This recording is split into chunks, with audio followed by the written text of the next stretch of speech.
Okay, I'm back. All right, everyone. Let's settle in. We're diving into a heavy section of the hymn today. Heavy is an understatement. I feel like we're peeling back the skin of history itself. And finding something much older and much weirder underneath. Let's just get to the text before I start getting existential. Right. So, we're picking up where the authors discuss the shadow history of Hermeticism. They start with these Renaissance occultists who believed the Hermetica wasn't just a collection of wisdom, but something pre-Diluvian, antediluvian. Like before the Great Flood? Exactly, and they claim these practitioners weren't just scholars, but builders of temples dedicated to spirits.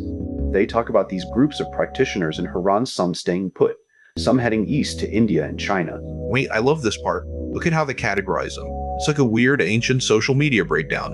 You've got the Brothers of Hermes, the keepers of the Gnosis, and then this third group that claims they're related to a sister of Hermes named Theodia Trismegista. Mixing with strangers. That's how every cult starts, isn't it? But look at the fourth group, Jane. The authors called them wanderers. They were outsiders who mixed with the children of Hermes. The text suggests these were the Sabians people who essentially abandoned the worship of Allah to follow the stars. It's such a wild image.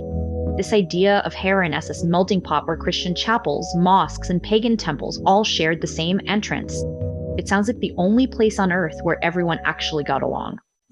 Or where everyone was too busy staring at the constellations to argue about theology.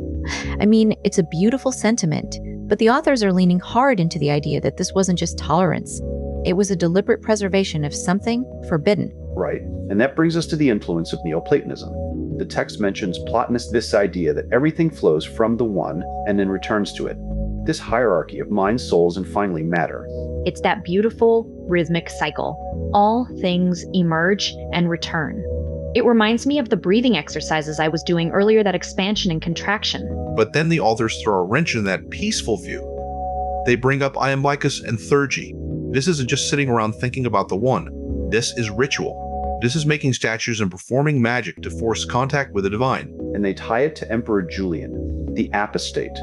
He went to Haran to consult the oracles of the moon god, ignored a warning about a catastrophe, and was promptly killed by a Christian assassin.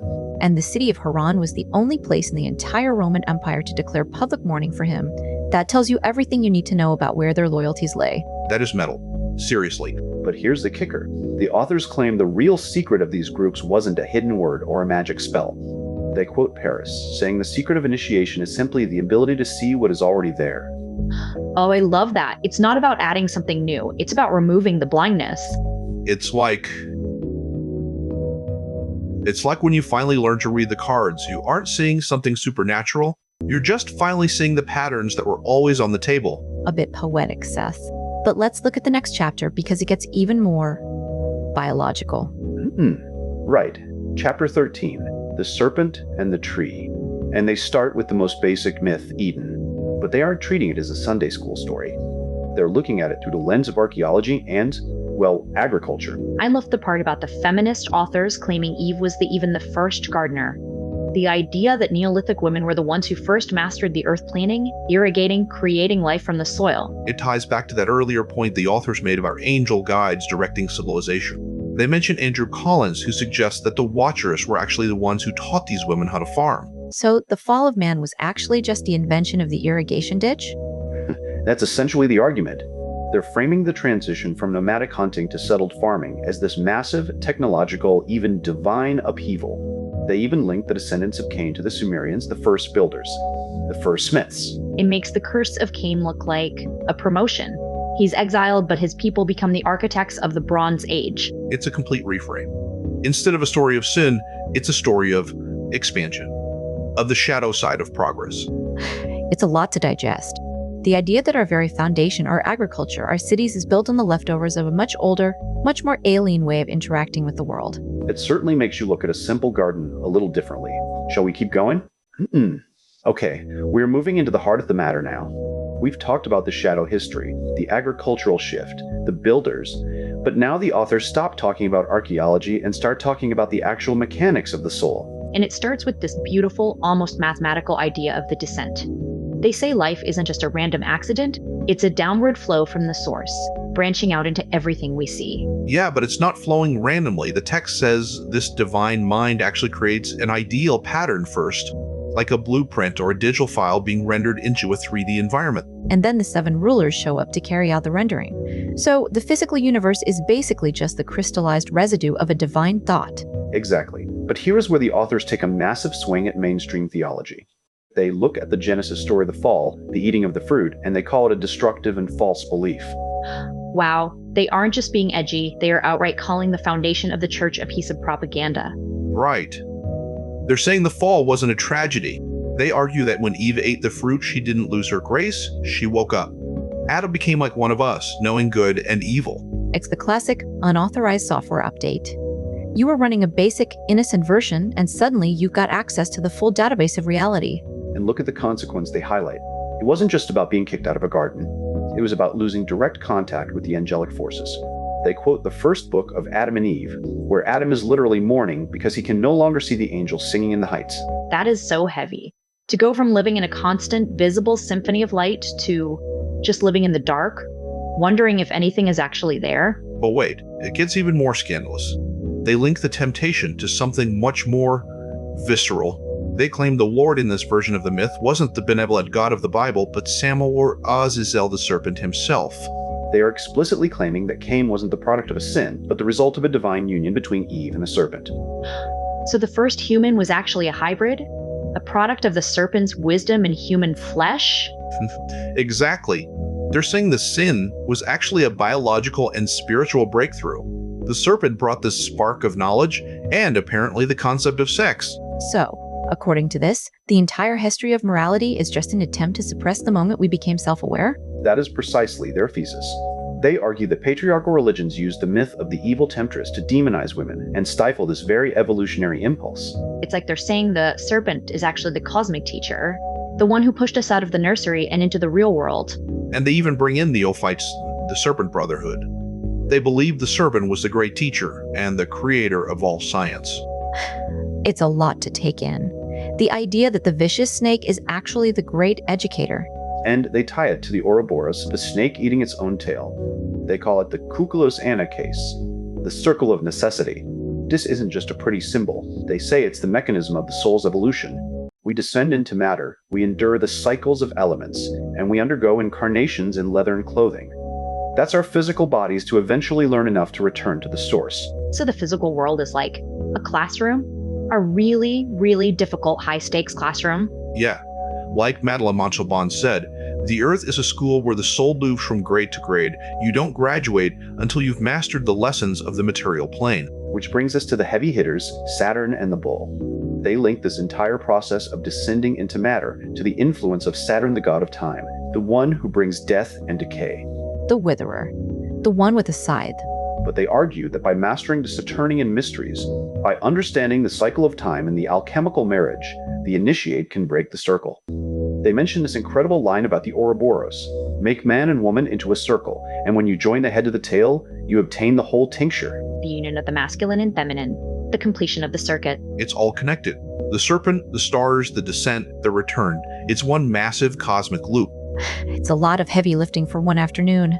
I think I need a moment to just sit with the idea that everything we thought was evil might actually be the engine of our progress. We'll take that beat. We'll be right back. Okay, we're back. And I think we need to take a breath, because the text just keeps expanding. We went from the Garden of Eden to the Americas, and now we're looking at this massive overlapping web of myths. It's like a fractal. You zoom in on one detail, and suddenly you see the same pattern repeated in a completely different culture. Exactly. Look at how the authors bridge this. They move from the Greek myth of Ophion, this serpent who was cast into the underworld, straight into the legend of Eurynome. And they claim that from the broken teeth of this serpent, the first humans actually emerged. Wait, from the broken teeth? That is a brutal way to start a species. No cosmic hug, no divine breath, just dental debris. Sounds about right for an evolutionary process. But look at the connection they make to Vulcan. They're saying this goddess, Eurynome, rescued the ugly, deformed child Vulcan from the sea and hid him in an underground city with the Kabiri. The Kabiri. The same ones they mentioned earlier, the servants of the Great Mother. It's like the authors are trying to show us that no matter how much we call it Greek or Roman, the underlying structural bones are the same. It's all about the service to the mother. And then they do something even more wild. They jump across the ocean. They bring in Quetzalcoatl. Now we're talking. the feathered serpent, the lord of life and death. I love how they describe him as a myth and a cultural exemplar who taught agriculture and the arts. He's literally the bringer of civilization. And they even claim the Spanish conquistadors saw him in Jesus. Can you imagine? You show up with a cross and the locals are like, oh hey, is that the serpent returned? It's a powerful psychological observation. They're saying the symbols were so deeply embedded that the new religion could only be understood through the lens of the old. And look at this specific detail. They describe Quetzalcoatl as a man in white with a tau cross adornment. A tau cross? In ancient Mexico, that's a massive claim, Seth. That's more than cultural influence. That's a direct link. It is. And they go even further, linking him to these 13 crystal skulls that supposedly contain encoded knowledge of science and astronomy. They even throw in a pop culture nod to 2001: A Space Odyssey. I mean, if Arthur Clarke could use monoliths to evolve humanity, why not crystal skulls from the Pleiades? It all fits the theme of external guides, doesn't it? If we start discussing aliens from Orion, I'm leaving the podcast.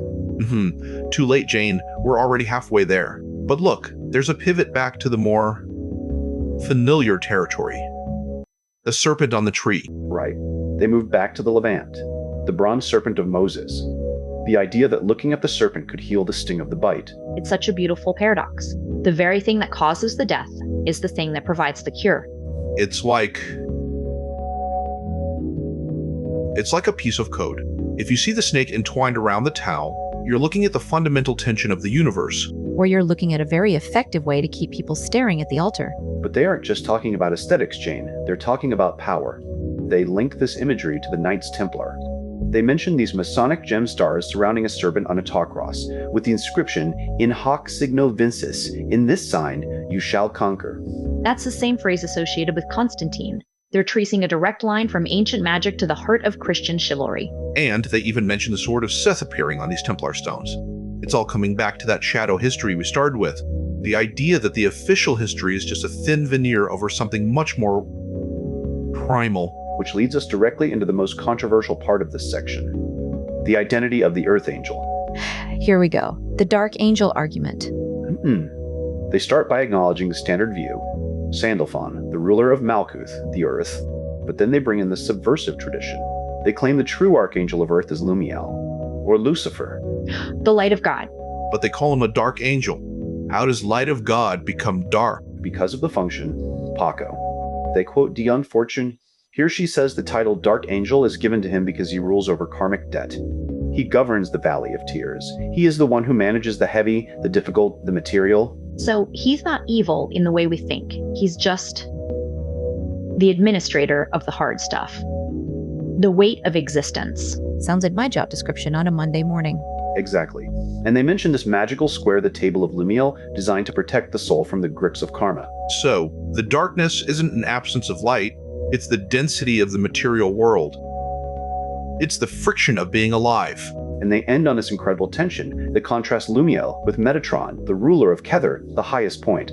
They say the goal of the entire search is the union of the two. Kether in Malkuth, the highest point meeting the lowest point. The crown meeting the earth. It's a lot. It's a lot of heavy lifting for the psyche. It is, but it's the only way to understand the full circuit. We'll be back. If I have to process any more cosmic density before my coffee, my brain is actually going to liquefy. Let's just vibrate it out for a second, Paco. Give me that rhythm.